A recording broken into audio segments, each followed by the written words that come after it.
শিক্ষা সহজের আজকের পর্বে আমরা আলোচনা করব জয় গোস্বামীর লেখা অস্ত্রের বিরুদ্ধে গান কবিতার উপর থেকে দুটি রচনাধর্মী প্রশ্নের উত্তর। 2026-এর মাধ্যমিকে কিন্তু এই দুটি প্রশ্ন খুবই গুরুত্বপূর্ণ। 26-এর মাধ্যমিকে এই টেক্সট পোর্শনের ওপর থেকে 3 নম্বর বা 5 নম্বর যে কোনো ধরনের বড় প্রশ্ন তোমরা অতি অবশ্যই পাবে। চলো আজকে প্রথম প্রশ্নটি কি আছে দেখে নিই। প্রথম স্তবকের একটি লাইন, আমি এখন হাজার হাতে পাই। আমি এখন হাজার হাতে পাই, আমি কে এবং হাজার হাতে পায় শব্দবন্ধের মধ্য দিয়ে কবি কি বুঝিয়েছেন? জয় গোস্বামীর লেখা অস্ত্রের বিরুদ্ধে গান কবিতা থেকে আলোচ্য লাইনটি নেওয়া হয়েছে। আমি বলতে অস্ত্রের বিরুদ্ধে গান কবিতার কথককে বোঝানো হয়েছে। এখানে কথক মূলত অস্ত্রের বিরুদ্ধে সম্মিলিত মানবতায় বিশ্বাসী আপামর জনসাধারণের প্রতিভূ হয়ে উঠেছেন বা প্রতীক হয়ে উঠেছেন। এটা গেল প্রথম অংশের উত্তর। এরপর যে হাজার হাতে পায় শব্দবন্ধের মধ্য দিয়ে কবি কি বোঝাতে চেয়েছেন? কবির ক্ষমতা খুবই সীমিত, তিনি অতি সাধারণ সামান্য এক মানুষ, কিন্তু অস্ত্রের ক্ষমতা অসীম। কবির ব্যক্তিবিশেষের ক্ষমতা দিয়ে কখনোই কিন্তু অস্ত্রের অসীম ক্ষমতার বিরুদ্ধে রুখে দাঁড়ানো সম্ভব নয়। অস্ত্রের যে মানসিক জোর, তার বিরুদ্ধে সংঘবদ্ধ বিরোধটাই একান্তভাবে কাম্য। কবিতায় কবি যে হাজার হাতে পায়ে শব্দবন্ধ ব্যবহার করেছেন, তার মধ্য দিয়ে কিন্তু তাই প্রকাশিত হয়েছে।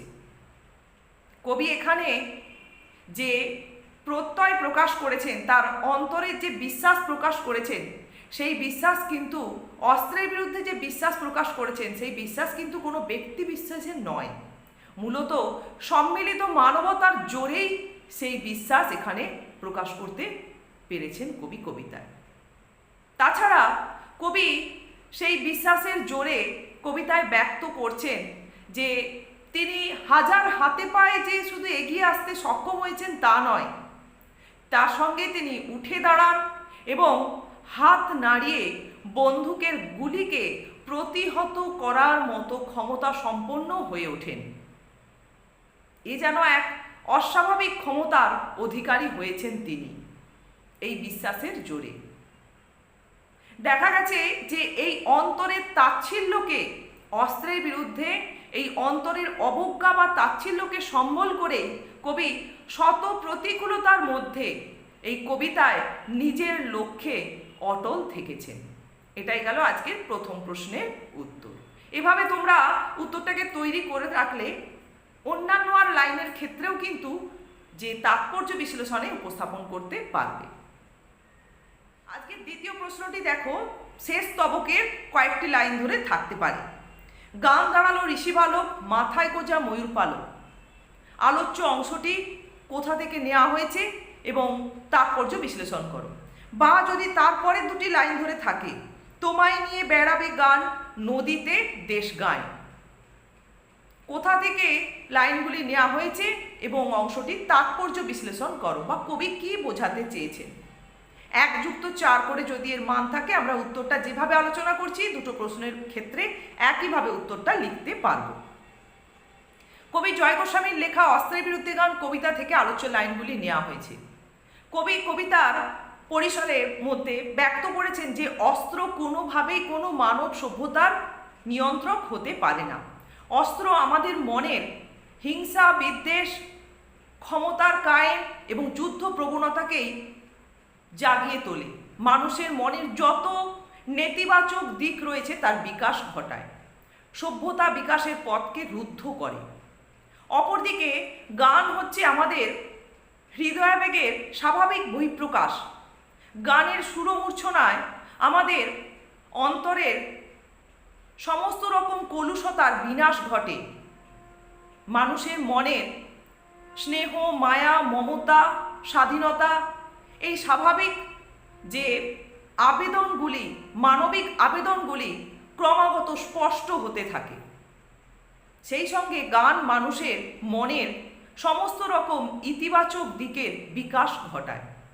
তাই কবিতায় কবি অস্ত্রের দানবিক শক্তিকে পরাজিত করার জন্য একমাত্র গানের দৈব শক্তিকেই কাজে লাগাতে চেয়েছেন, বা গানের দৈব শক্তির মধ্যেই যে একমাত্র অস্ত্রের দানবিক শক্তিকে পরাভূত করার মতো ক্ষমতা রয়েছে তা কবি কবিতায় ব্যক্ত করেছেন। আর এই গানের সুরমূর্ছনায় যখন আমাদের অন্তরের পরিশুদ্ধি ঘটবে, তখন আমরা আমাদের অন্তরের যে চির বালককে জাগ্রত করতে সক্ষম হব এবং শৈশবের পবিত্রতায় আমরা আমাদের মাঝেই খুঁজে পাব প্রকৃতির কোলে লালিত রাখাল বালককে, যে রাখাল বালকের মাথায় শ্রীকৃষ্ণের মতো ময়ূর পালক গোঁজা রয়েছে। এখানে গান যে আমাদের অন্তরের জাগরণ ঘটাবে, মানবিক বোধের জোয়ারে আমাদের ভাসিয়ে নিয়ে যাবে, সেই কথাই কবি কবিতায় ব্যক্ত করতে চেয়েছেন গানের নদীতে এবং দেশগায় ঘুরে বেড়ানোর মধ্য দিয়ে। এখানে নদীতে বা দেশগায় বলতে যে নির্দিষ্ট কোনো স্থানকে বোঝানো হয়েছে তা কিন্তু নয়।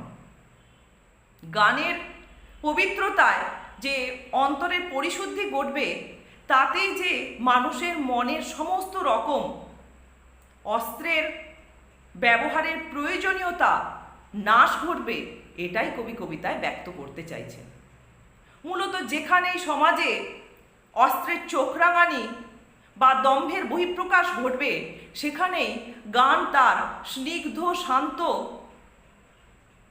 অবয়বের মধ্য দিয়ে বা স্পর্শের মধ্য দিয়ে সমস্ত রকম কলুষতার বিনাশ ঘটাতে সক্ষম হবে। এভাবেই আমরা এই শেষের যে প্রশ্নটি 4টে লাইন ধরে যদি প্রশ্ন থাকে উত্তরটা আলোচনা করতে পারি। এই দুটি প্রশ্ন যদি তোমরা ঠিকঠাক তৈরি করে রাখো, তাহলে 26-এর মাধ্যমিকের কিন্তু তোমাদের আর কোনো অসুবিধায় পড়তে হবে না।